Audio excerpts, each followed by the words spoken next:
साथियों सादर नमस्कार। मैं doctor Yogesh Kumar, associate professor department of physical education and sports. आज आपसे टोक्यो ओलंपिक 2020 समाप्त हो चुका है, उससे संबंधित कुछ बात करना चाहता हूं। और यह बात करने के लिए मैं क्यों अविवश हुआ, उसके पीछे फेसबुक व्हाट्सएप पर कुछ ऐसी पोस्ट थी जो बहुत ही इर्रिलेवेंट, किसी भी विवेकशील व्यक्ति, किसी भी खेल भावना व्यक्ति के दृष्टिकोण से नकारात्मक हैं। इसलिए मुझे मजबूरन ये वीडियो बनाना पड़ा। आश्चर्य तब होता है जब खेलों से जुड़े हुए व्यक्ति भी इस प्रकार की चीज़ों को बढ़ावा देते हैं। जैसे जो जीतता है उसका सम्मान, उसका उत्साहवर्धन, उससे जुड़े हुए लोग और उससे लोग जुड़ना चाहते हैं। ये इस दुनिया की रीत है, परंपरा है और ऐसा होना ही चाहिए ताकि आने वाली जनरेशन को प्रेरणा मिल सके और जो एथलीट विश्व स्तर पर देश का खेलों में झंडा बुलंद करके आया है उसको उत्साह मिले, उसको प्रेरणा मिले, उसको खुशी मिले कि यस उसने कुछ समथिंग अच्छा किया अपने देश के लिए। हमारे खिलाड़ियों ने बेहद अच्छा परफॉर्मेंस इस बार दिया। नीरज चोपड़ा, रवि दहिया, बजरंग पूनिया, सनमा चाचानू के साथ साथ हमारी चाहे पीवी सिंधु हो, लवलीना बोरगोहेन हो, इनके साथ साथ hockey girls team, hockey boys teams, और आपको याद दिला दूँ चाहे वो हमारी 4x400 metre relay team medal नहीं जीत पाई, लेकिन एथलेटिक्स में उन्होंने उस लेवल पे जहां बहुत बड़ा तनाव दबाव रहता है एशियन रिकॉर्ड ब्रेक किया। तो डेफिनेटली वो प्रत्येक भारतीय ओलंपियन बधाई का पात्र है। जो आम जनता होती है, मीडिया होता है, वो केवल जीतने वालों का गुणगान करता है, परंतु बीइंग ए प्लेयर मैं आपको बताना चाहता हूं कि जो ओलंपिक में खेलने जाता है वो श्रेष्ठ होता है उस खेल में। और एक बात आप याद रखें, उस खेल में उस देश में श्रेष्ठ होता है तब भाग लेने जाता है, ऐसा नहीं है। वह पूरे विश्व में कुछ गिने चुने लोगों में होता है, उसी को कंपटीशन के लिए बुलाया जाता है। जरूरी नहीं कि जो भारत में 100 मीटर में बेस्ट हो उसको ओलंपिक में भेजा जाए, नहीं। जो विश्व में श्रेष्ठ होगा, गिने चुने 32, इसी तरह से फुटबॉल में 32 टीम्स, इसी तरह से हैंडबॉल में टॉप मोस्ट टीम्स, बास्केटबॉल में top most team, top most swimmer, वो बुलाए जाते हैं। तो जो भी खिलाड़ी ओलंपिक में गया डेफिनेटली वो इस विश्व के श्रेष्ठ खिलाड़ियों में शुमार है। इसीलिए प्रत्येक खिलाड़ी सम्मान का अधिकारी है, हमें उन्हें सम्मान देना चाहिए और एक चीज़ से बचना चाहिए।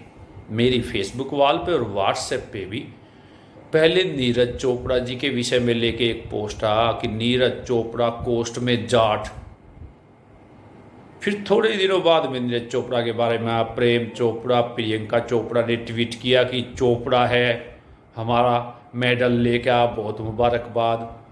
फिर और घटिया स्तर पहुंचने लगा और उसको इन चीज़ों को खेल से जुड़े लोग भी ट्वीट कर रहे हैं कि यस जाट था इसलिए मेडल लाया।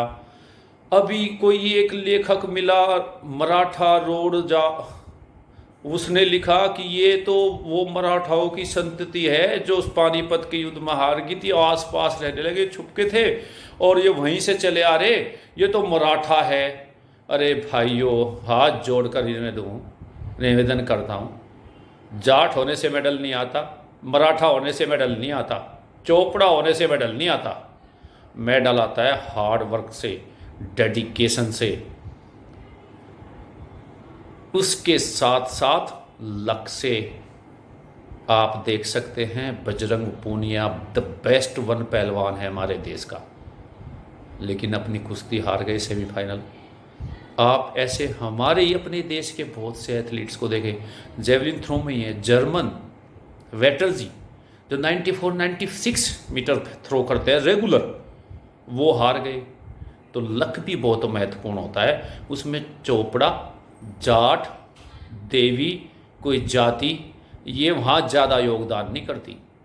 अब से पहले तो किसी ने रवि दहिया के बारे में या इसके बारे में, चोपड़ा के बारे में पता नहीं किया कि ये क्या था और मदद नहीं करने आए। अब वो गोड़ लिया तो अब सब उसकी जाति ढूंढ ढूंढ के और अब उसके आधार पे अपने आप को श्रेष्ठ बनाना चाह रहे। श्री कृष्ण ने कहा है कर्म कर, ये कर्म का फल है। ये नीरज चोपड़ा की सतत मेहनत और ऊपर वाले का आशीर्वाद और समस्त भारतीयों की दुआओं का चमत्कार है। इस वीडियो के माध्यम से मैं अपनी आम जनता, आम भारतीयों के साथ साथ खेल और खिलाड़ियों से जुड़े हुए लोगों से ज़्यादा कहना चाहता हूँ कि जब भी ऐसी मस्तिष्क में इस प्रकार के कीचड़ रखने वाले व्यक्ति जो खिलाड़ियों को किसी जाति के दृष्टि को चश्मे से देखते हों, किसी क्षेत्र के चश्मे से देखते हों, उनको हतोत्साहित करें। खिलाड़ी और खेल भावना आपने ओलंपिक में देखी होगी। ओलंपिक वो स्थान है जहां जीतने वाला, हारने वाला तो रोता ही है, जीतने वाला भी रोता है। ओलंपिक वो स्थान है जहां प्रत्येक खिलाड़ी से सीधा उसके भगवान से बात करता है खिलाड़ी। आपने देखा होगा गोल होते ही सीधे ऊपर देखता है, बात करता है। प्रत्येक खिलाड़ी भगवान से सीधे संपर्क में रहता है। तो ऐसे महान आत्माओं को जिन्होंने 10-10, 15, 20-20 साल तपस्या की हो, इस जाति वाले चश्मे में लपेट करके उन्हें संकुचित ना करो। वो भारत की शान है, भारत की आन बान है। पूरा भारत उनके सम्मान में नतमस्तक है। तो उनको इस प्रकार की छोटी सीमाओं में ना लपेटें। बहुत से लोग इसको, जैसे माननीय प्रधानमंत्री नरेंद्र मोदी जी ने खिलाड़ियों से प्री मैच, पोस्ट मैच उनसे बात करना, उनको विदा करना, उनके जाने की व्यवस्था, उनके आने की व्यवस्था को मॉनिटर किया, इस बात को भी राजनीति के चश्मे से लग रहे। अरे भाई, इतना गहरा, इतना काला चश्मा राजनीति का ना चढ़ाओ कि अच्छी चीज भी बुरी लगे। ये वर्तमान सरकार की टॉप्स नामक स्कीम, खेलो इंडिया नामक स्कीम, कैंपों की सुविधाएं और एक सर्टेन स्तर पर जाने का बाद मोटिवेशन बहुत बड़ी चीज माने रखती है। उसका चमत्कार है। खिलाड़ी हमारे मेडल लाए या ना लाए, वो ओलंपियन हैं, विश्व के श्रेष्ठ रैंकर हैं। इससे अधिक, इससे कम, ना इससे अधिक वो कुछ नहीं। उनको अपनी घटिया जाति, अपनी घटिया सोच के माध्यम में चाशनी में लपेट करके इस फेसबुक, व्हाट्सएप पे मत डालो। समस्या ये ऐसा साधन हो गया कि बुरी बुरी जो चीज़ें यहाँ मस्तिष्क में होती है इस पे उड़ेल देते हैं और ऐसे व्यक्ति को शर्म भी नहीं आती। और ये ज़्यादातर पढ़े लिखे लोग इस चीज़ में शामिल हैं। उन्हें लग रहा है, बहुत से लोगों को तो ये लग रहा है जैसे ये ज़्यादा मेडल आ गए तो इसका श्रेय वर्तमान सरकार क्यों ना चलाना चाहे। उनको यही डर है, वो इसीलिए इस चीज़ से बुरा मान रहे। अरे भाई, अगर किसी राष्ट्र का राष्ट्राध्यक्ष खिलाड़ियों से इतने अच्छे से इंटरेक्शन कर रहा तो इससे अच्छी बात क्या हो सकती है। मैंने तो सुधा सिंह का इंसिडेंट अपने सामने देखा है। स्टीपल चेज में गोल्ड मेडल लेके आई एशियन गेम में, और यहाँ की माननीय मुख्यमंत्री, भूतपूर्व मुख्यमंत्री मायावती जी, अरे एक शब्द तक नहीं कहा था उसके विषय में कि बहुत बढ़िया किया हमारी बेटी ने। ऐसे लोग देखे, मैंने ऐसे लोग देखे हैं कि खेल की बड़ी बड़ी सुविधाएं कहाँ अपने घरों में, ग्रह जनपदों में बना दी जहां खेल का कोई मतलब ही नहीं। कोई खिलाड़ी निकला वहां से? खिलाड़ी निकलता है मेहनत से और कर्म से। कर्म का भी उस दिन लक, उसका बॉडी साथ होना चाहिए, तब जा कर के ओलंपिक में मेडल आता है। तो इन ओलंपियन को सैल्यूट करें और अपनी इस गंदी मानसिकता और चढ़े हुए मोटे चश्मे को उतार करके, या यदि रखना भी है आप रखें तो इस पे समाज के इस प्लेटफार्म पर उल्टी ना करें इसकी, और ऐसे लोगों को हतोत्साहित करें।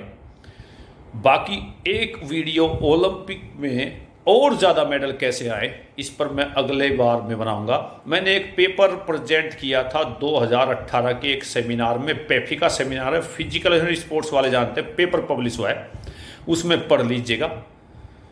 उनमें से एक बड़ा बदलाव यह आया कि जैसे जैसे हमारी लड़कियों की प्रतिभागिता बढ़ेगी, मेडलों की संख्या बढ़ेगी। आप लिख कर रख लीजिए। उसके पीछे मैंने एक तर्क दिया था कि सपोज करो 200 मेडल हैं ओलंपिक में, 100 लड़कियों के लिए होते हैं, 100 लड़कों के लिए। जो देश लड़कियों को नहीं भेजता 100 मेडल से तो वो कंपटीशन से बाहर हो गया। इसीलिए हमें लड़कियों का सहभागिता बढ़ानी चाहिए खेलों में।